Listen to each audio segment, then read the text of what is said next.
Hey future coders, welcome back to Takla coder and ये है हमारा day 10 300 days Takla coding challenge का। तो इस वीडियो में हम बात करने वाले हैं एरी सर्चिंग की। तो बेसिक हमारी लीनियर सर्च है, हम उसको यूज़ करने वाले हैं इस पर्टिकुलर क्वेश्चन में। एंड ये बहुत अमेजिंग क्वेश्चन होने वाला है क्योंकि मैंने देखा है हमारे यहाँ पर रिसेंटली जो कुछ कंपनीज आई हैं उनमें कि 4 से 5 लाख का जो पैकेज होता है उसमें ऐसे टाइप के क्वेश्चंस बहुत ज़्यादा आ जाते हैं। मतलब मेजर जी आंसर ऐसे क्वेश्चंस का होता है। और कई बार तो ऐसा होता है कि ऑनलाइन कोडिंग राउंड्स में ऐसे क्वेश्चन आ जाते हैं। सर्चिंग बेस्ड क्वेश्चन भी काफ़ी सारे आते हैं हमारे पास में। एंड बड़े बड़े डायनेमिक प्रोग्रामिंग एंड ऐसे बड़े बड़े जब प्रॉब्लम सॉल्व करते हैं तो यहाँ ये छोटे मोटे जो प्रॉब्लम्स होती है बहुत अच्छा रोल निभाते हैं वहाँ पे। सो रेडी होना कोड करने के लिए, लेट गेट स्टार्टेड। सो हमें गूगल पर आ जाना है एंड GHG प्रैक्टिस सर्च करना है। देन जो हमारी पहली लिंक आ रही है उसको ओपन करना है। So after clicking the first link we come into the problem page, practice page of GHG। सो अब यहाँ पे हमें लेफ्ट साइड बॉटम में डिफ़िकल्टी लेवल को बेसिक सेट कर लेना है। एंड यहाँ पे एक और चीज़ जो मैं स्टार्टिंग की वीडियोस में बताया था मैंने कि स्टेटस लेवल को हमको क्या करना है, अनसॉल्व सेट करना है ताकि जो प्रॉब्लम्स हमने सॉल्व की वो सामने ना आए। ओके, तो जो हमारी पहली प्रॉब्लम है वही है एरेज सर्च। अब इस पर क्लिक करेंगे तो हमारी जो प्रॉब्लम ऑफ द डे है वो सामने आ जाएगी। जैसा कि हर वीडियो में समझाता हूँ कि आपको बेसिकली करना क्या है, प्रॉब्लम स्टेटमेंट को पढ़ना है और सारे एग्जाम्पल को समझना है।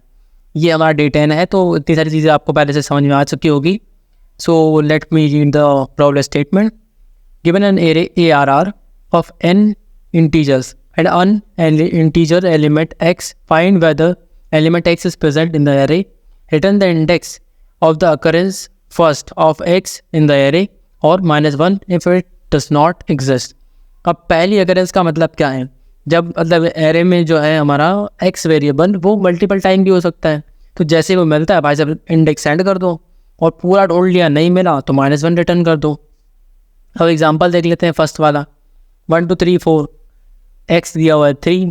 तो सिंपल है कि जब मैं सेकंड इंडेक्स पर जब मैं आऊँगा 0 1 2 तो मुझे मिल जाएगा 3, तो मैं रिटर्न कर दूंगा वहाँ से सेकंड इंडेक्स। नीचे देख लेते हैं सेकंड एग्जांपल में 10 8 30 4 एंड 5 को ढूंढना है, लास्ट एलिमेंट है, सिंपल सा इंडेक्स 4 में रिटर्न कर दूंगा। देन नेक्स्ट एग्जांपल में आए हम थर्ड एग्जांपल में, तो यहाँ पर 10 8 एंड 30 दिया हुआ है, x की वैल्यू 6 है। अब x भाई साहब तो इसके अंदर है ही नहीं तो रिटर्न -1 कर दिया सिंपल। टाइम कॉम्प्लेक्सिटी जो इसमें होने वाली है वो है order of n and space क्या होने वाला है ऑर्डर ऑफ 1।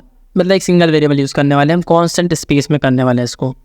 अब ये कॉन्स्टेंट इस पर्टिकुलर क्वेश्चन के लिए क्या है, कंस्ट्रेंट जो है ये हमारा एरे ऑफ साइज है, जो मतलब टोटल एलिमेंट्स कितने हो सकते हैं 10⁻6 हो सकते हैं।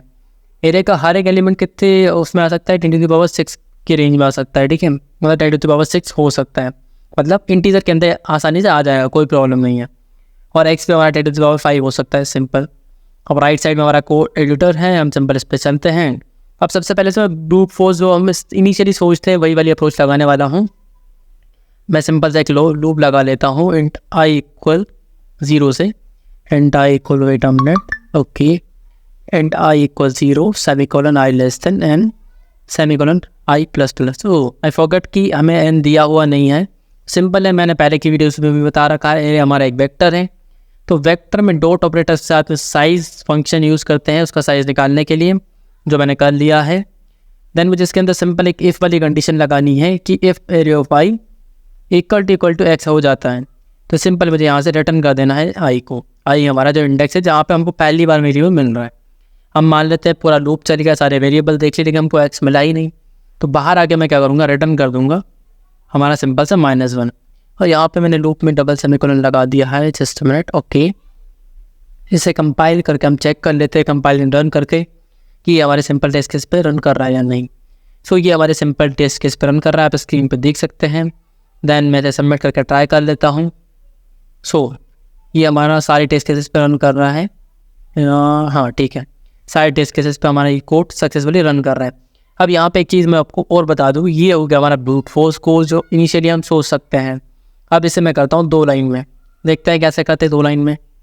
तो देखो कॉम्पिटिटिव प्रोग्रामिंग का यही रूल होता है कि जितना ऑप्टिमाइज कोड हो सकता है, इतना कम नंबर ऑफ लाइन होगी, इतना लेस नंबर ऑफ लाइन होगी, उतना ही अच्छा कोड होगा, एफिशिएंट होगा। क्योंकि टाइम कॉम्प्लेक्सिटी तो कम नंबर ऑफ लाइन में भी मैनेज हो सकती हैं। तो देखो मैं एक वेरिएबल बना देता हूँ ऑटो i = फाइंड, हमारे पास एक फंक्शन होता है उसके अंदर में स्टार्टिंग इंडेक्स देना होगा, तो एरे डॉट बिगिन हमारा स्टार्टिंग इंडेक्स हो जाएगा। उसके बाद में एंडिंग में हमारे पास क्या है, एरे डॉट एंड। देन हमेशा जो करना है वो कोमा लगा के दे देते हैं। क्या करना है, एक्स सेमीकोलन लगाया, यहाँ पे मैं रिटर्न करूँगा टर्नरी कंडीशन लगा के। अब आपको नहीं पता टर्नरी कंडीशन क्या है, तो मैंने एक कंप्लीट प्लेलिस्ट बना रखी है, coder for beginner to become advance coder. आप उसमें जाके चेक कर सकते हैं, मैंने सारी चीज़ें अच्छे से एक्सप्लेन की हुई है। तो सिंपली मैं यहाँ पे क्या करूँगा, आई को मैच कर लूँगा पहले किसके साथ में, एरे के एंड के साथ में। एंड का मतलब क्या होता है कि जहाँ पे वेरिएबल्स खत्म हो गए, अगर ये उससे मैच कर रहा है तो क्वेश्चन मार्क के बाद में आती है ट्रू वाली कंडीशन। मैच कर रहा है तो मतलब -1 रिटर्न करना है, क्योंकि भाई सारे एलिमेंट खत्म हो गए और आई वहीं पे है। और अगर मैच नहीं करता तो सिंपल मुझे क्या रिटर्न करना है, आई माइनस एरे डॉट बिगिन, क्योंकि आई यहाँ पे क्या है, इटरेटर है। अब आपको पता नहीं कि इटरेटर क्या होता है, तो सिंपल है कि आप मुझे कमेंट्स कर सकते हैं कि भैया आप एक वीडियो बना दीजिए टकला कोडर सर, आप इस वीडियो बनाइए कि जिसमें मैं एरेज के जो जितने भी कॉन्सेप्ट है, मतलब C++ के STL के कॉन्सेप्ट है, उस पर आप समझा सकें मुझे। या फिर आप coding for beginner to advance coder वाली प्लेलिस्ट को चेक कर सकते हैं, मे बी अभी तक मैंने वो अपलोड कर दिया होगा, आप चेक कर सकते हैं।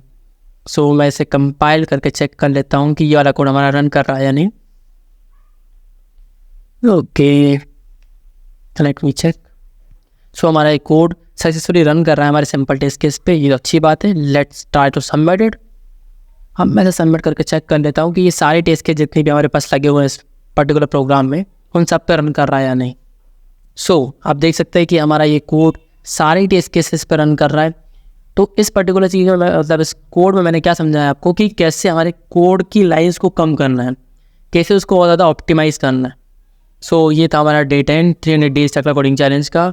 जुड़े रहे मेरे साथ ऐसे ही 300 डेज तक डेली प्रॉब्लम सॉल्व करेंगे। एंड साथ में आप मेरी coding for beginner to become advance coder वाली प्लेलिस्ट को भी चेक कर सकते हैं, क्योंकि आप जितने ज़्यादा वेरिएशन के कोड्स सॉल्व करेंगे उतना ही ज़्यादा सही होगा। एंड हर एक प्रॉब्लम हर एक वीडियो के डिस्क्रिप्शन में मैं इन सारी प्रॉब्लम्स के लिंक्स भी ऐड कर देता हूँ, ताकि आपको ज़्यादा मेहनत ना करना पड़े। मैं ये सारी चीज़ें एक्सप्लेन इसलिए कर रहा हूँ क्योंकि आपको ये चीज़ें पता होनी चाहिए। जब आप रियल लाइफ में खुद से प्रॉब्लम सॉल्व करना चाहेंगे और या करने जाएंगे भी और जाना भी चाहिए, तो सेम प्रोसीजर फॉलो कीजिए। वीडियो देखने से पहले या वीडियो देखने के बाद में आप खुद से ट्राई करके देखिए कि आपसे कोड बन रहा है या नहीं, सारी चीज़ें। और जो आप नया चीज़ सीख रहे हैं, जैसे आज मैंने फाइंड फंक्शन के बारे में बताया, अगर आपने पहले नहीं पढ़ा है तो आप उस फंक्शन को लिखें कहीं पे या नोट डाउन करें, ताकि आपको रिमेंबर रहे, 2-3 दिनों तक उसको रिमेंबर करें, like that. So thank you so much. इस वीडियो के लिए यहीं पे एंड करते हैं इस वीडियो को, एंड जुड़े रहे मेरे साथ 300 डेज तक कोडिंग चैलेंज में।